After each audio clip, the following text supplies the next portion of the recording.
Salam, hər vaxtınız xeyir, əziz izləyicilər. Müəllimlər Birliyi Tədris Mərkəzinin informatika müəllimi Əliyeva Şəbnəm. Bugün biz sizinlə Python proqramlaşdırma dilində yazılmış sualın izahını verəcəyik. X sərbəst dəyişəndir, X dəyişəninə 5 dəyəri mənimsədilib, Y dəyişəni sərbəst dəyişəndir, 8 qiyməti mənimsədilib, Z sərbəst dəyişəndir, yeni qiymət 9-dur.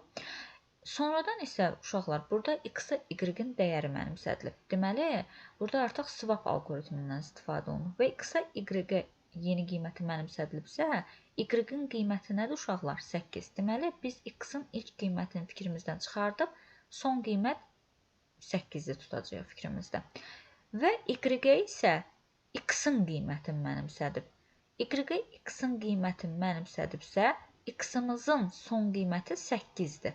Ona görə y-in də qiyməti olacaq 8. Və gəlib if şərt verib bizə. If şərt deməkdir. Şərt. Biz şərti yoxlayacağıq. 2 dənə bərabərdir. Müqayisə əməlidir. Yəni x y-ə bərabərdirmi? Baxırıq. X-in də dəyəri 8-dir. Y-in də default dəyəri 8-dir. 8 8-ə bərabərdirmi? Bəli.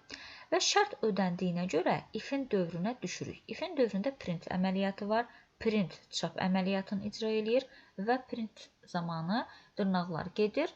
Nəticə olaraq dırnağın daxilindəki çap olunacaq. X çap olunacaq və birinci ifin şərti ödəndiyinə görə ifin dövrünə düşüb artıq. Artıq ifin dövründə olan ikinci if icra olunacaq. İkinci ifdə x böyükdürmü y-dən? Xeyr. Şərt ödənmir. Şərt ödənmədiyinə görə, çünki x-in də y-in də default dəyəri 8-dir. 8 8-dən böyük deyil. Ödənmədiyinə görə ifin dövrünə düşmür. Yəni print y çap olunmur. Düşür iflə bir sütunda olan else-ni icra edir. Else sorğusuz, sualsız, şərtsiz, filansız icra olunur. Və else-nin tərkibində print var.